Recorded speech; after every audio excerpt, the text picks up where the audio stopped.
Hi guys, welcome to the video number 206, and in this video I'm going to talk about the match function. And I just got this email from Jatin, and he says that hi Ajay, thank you for the video 205 on VLOOKUP.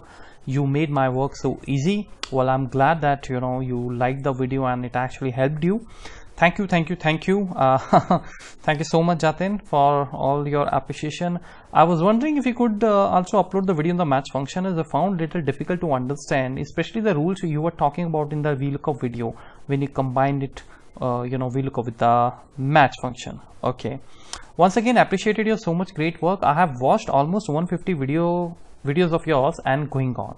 Your subscriber Jatin Dua. Well, thank you so much. When I get these kind of greetings, I really it always pushes me to further go ahead and try to do something really very new and very knowledgeable, so that you guys can watch and you can take the benefit out of it. Thank you so much. So anyways, Jatin was talking about the video number 205, which I uploaded recently on the VLOOKUP, right? I have talked about the VLOOKUP, how it works, what are the limitations, and how you can basically combine the VLOOKUP with the match function. So if you haven't watched that, please go ahead and watch that. And for all those who are watching my channel for the first time, then guys, as you might have got it now, that this is going to be the video number 206, right? And so we have almost 205. I mean, we have not almost, but we have exactly 205 the videos on Excel and Excel VBA and MS Access and MS Access VBA. And just for your ease, I have created all these playlists basically. So these are the demo videos, these are the Excel VBA file handling. So subject wise, you can click on any of the playlist and it will direct you to go there, right? So these are all the basically the playlist which we have created. So if you want to have a look on the Excel index, you can go there. And if you want to find out the VLOOKUP, which Jatin actually has talked about, so you just need to find it out here. So this is the Excel VLOOKUP. Click on this and find out the video number 205, right?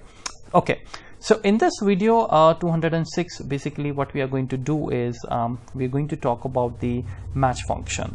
So I'm going to talk about this match function. This is a very important function. We use it a lot actually in the dashboards also, right? If you go ahead and watch a couple of videos on the art of making dashboards, this is again one more playlist which I have created, then you would find that we have used this match function a lot, especially with the index function, especially with the drop downs and the VLOOKUP. So today let us go ahead and understand the match function. So what is a match function, guys? Basically the match function is it returns basically the position. It returns the position of your lookup value, the lookup value which you are actually trying to search in the main table from your table, right? From your own table. Now position can be let me, by the way, correct the spellings. Position can be horizontal, okay, and it can be vertical. It depends, right? It depends how the data goes. Now for example, in this case, let me give you this exercise, then you will have a good understanding. If I say that, all right, so let's just write here some employee IDs, and I'm going to write here 39 and 77 then let's say 12. Now if I give you the task to find the position of these employee IDs, I mean what is the number basically in the table, then what will you do? How will you choose the table? Basically it's very simple. If you have to look up this employee ID in this table, you will always move in this direction, vertical. Why? What is the reason? Why will you move like this? Because there is no other choice. How can you move the table like this? If you're going to move the table like this, I mean you will not be able to find out any of the employee ID, right?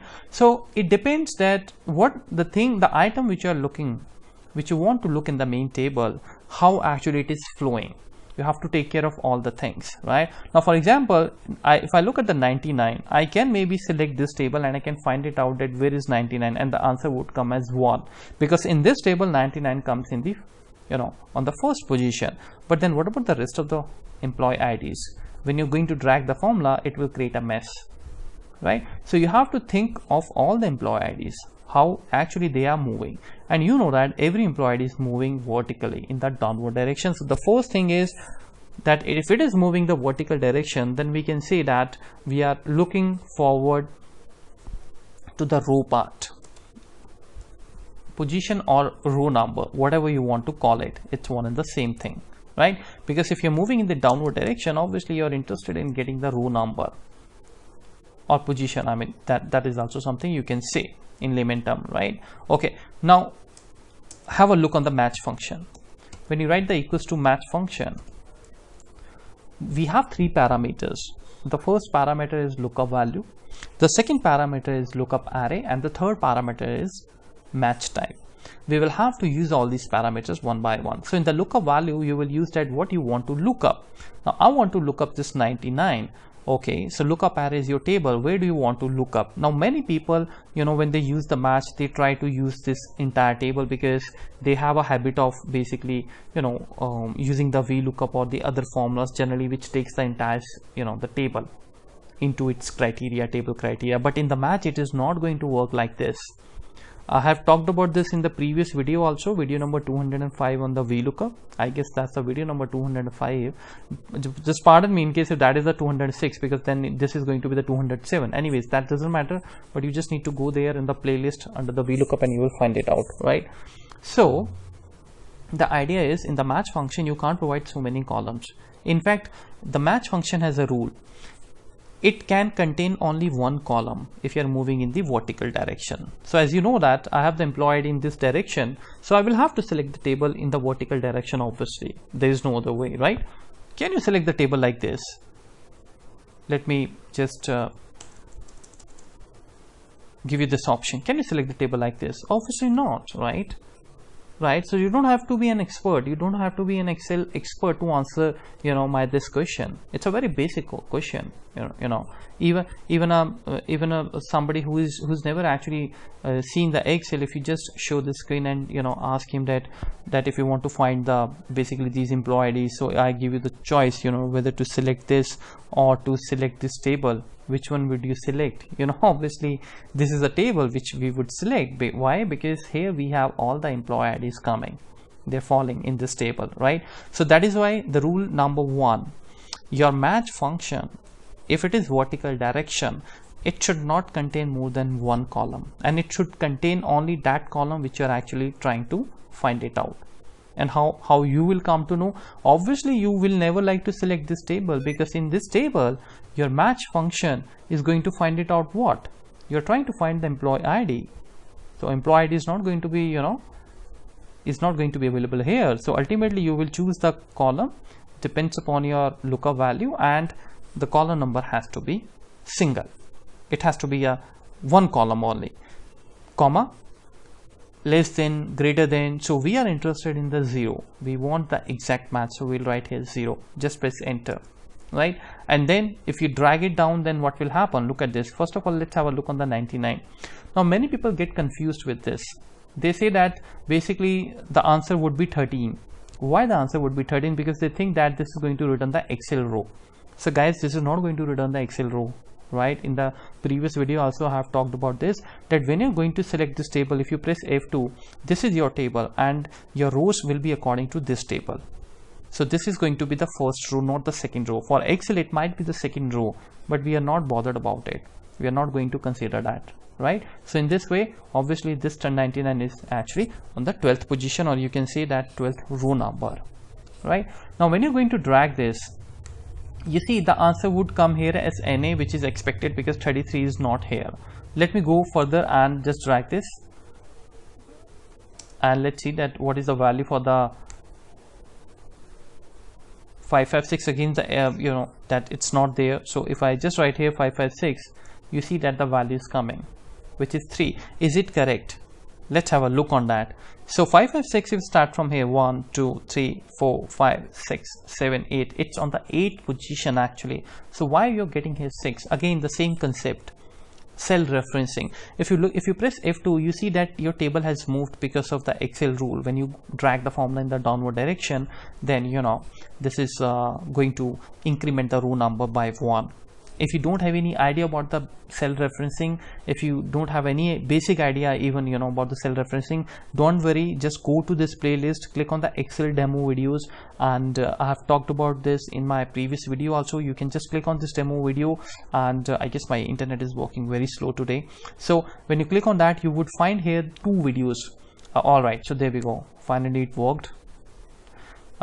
Cell reference and cell reference 2. Watch both these videos. Watch this one first and then the cell reference 2, the second. After you watch this, then go ahead and watch this video and you will understand what I'm talking about, right? So very important concept. It is used in every formula whenever you want to make it dynamic. So basically we don't want that this B2 to B14, which is here, which is this table, it is moving actually one by one. If you look at this now, it's moving. Look at this. So the reason why you're getting 6 here is simple, because your table starts from here. If your table starts from here, then this is 1, 2, 3, 4, 5 and 6. So we wanted actually our table should be like this only. So we have to freeze it. So how you can freeze it? You just need to put the dollar in front of the 2 and the 14, because when you put the dollar, you just, Excel doesn't actually change the row, it doesn't increment the row number, right? Anyways, that's not basically the main agenda which we need to discuss in this video. I hope that you know the cell referencing part, right? So in this way, you have your positions coming out. So we have learned 2 things. One is, if the table is in a vertical direction, it should contain only 1 column, and the second thing is, it never goes by the Excel rows. It is going to return the row number, the position, according to your table selection. Okay, now similarly, if let's say I give you this task, I want you to find the position of these headers. Let's say I have written them here. Now which table will you choose if you write the formula here and then you need to drag it down? Tell me, just think on that, right? You can pause the video and you can think, and just maybe after thinking you can come back and see what I'm going to tell you. So in this case, how your lookup value is flowing. If this is your lookup value, let me just give it a header and let's just write here position. You see guys, all the headers are moving in this direction basically. So this is the best table which is going to cover everything, right? So this will be now horizontal. This is not going to be the vertical direction. The rest, the concept remains same. So I'm going to select the lookup value, this lookup value, and then I'm going to select the lookup array. So I select this table, and then what is the next thing I want? Exact match. So I just click on the 0 and I press enter. Now you see that you got the position as 2, which is correct, because state of joining, if you start from your table here, then this is going to be the second position. Now when you're moving in the horizontal direction, you can say that either the position or the column number. This time it is not going to be the row number, remember, because we are moving across columns. So we can say that the column number of the date of joining in this table, not in the Excel table, remember again, right, is going to be the 2. So when you're going to drag this down, what will happen? You need to ensure, if I drag it down, let's see what will happen. You get the error. Why you get the error? Let me press F2, because your table is moved again. So in this table, now there is no actually salary, as you can see. So we will have to freeze the table. So what I will do, I will again go ahead and freeze the table, completely freeze the table, and there we go now. So now we are going to simply copy and paste it here. So, and your answer is coming. Employee ID is 1, salary is on the 4th column number, date of joining is on the 2nd column number, and if you just in case if you change this to status, you would get the answer as 3, right? And so again you learn that if I'm moving the table, if I'm selecting the table in the horizontal direction, it cannot contain more than 1 row, because if you're going to do that, for example, I select this E2 to, let's say, E4. So this is the table I've selected. Press enter, there we go. You will get the error, right? So just remember this, you cannot have more than 1 row or 1 column, right, depending upon the table direction. If it is horizontal, it cannot be more than 1 row. If it is a vertical direction, it cannot have more than 1 column. That is the important thing. Now there is one more important thing I want to tell you. Now you see that your match basically picks up this value and looks up this value in this table. So just in case if you have some error in the writing, for example, I keep this date of joining as DOOJ, the moment you press enter, you will get the error. Why? Because this is not equals to this, so match will not be able to find it out. Now for you this might be date of joining, but for Excel, for match function, it is not. Okay, and sometimes you also have this issue that after the date of joining you have some spaces. Remember, even then you will have the error here. Why? Because if you do the test equals to, is this equals to this, you will get here false, not true. Why? Because this date of joining in the Excel, even spaces are considered as one character, right? So this is going to be of, I think, 5-6 characters. So you will have to remove the space, right? So I just go ahead and backspace everything. You can use the trim function as well. Go ahead and watch some videos on the trim, you will understand it. And the coming time I will be also uploading some videos on the trim function. Basically trim removes all the trailing and the leading spaces. And now you see that you have your value back, right? So this is all about actually, guys, the match function, right? So we can say that the match actually it contains either one column or one row, depends, you know, how the table is moving, and there should be no space in the lookup value and no spell errors as well.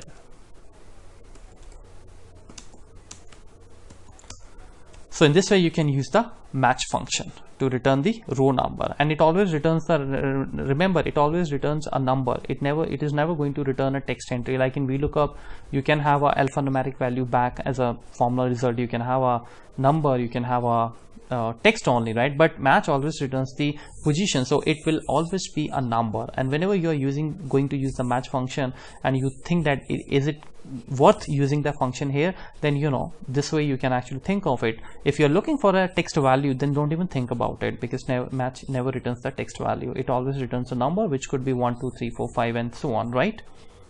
And 0 is also something which match will never return. The reason is simple, because in Excel you don't have a 0 row number.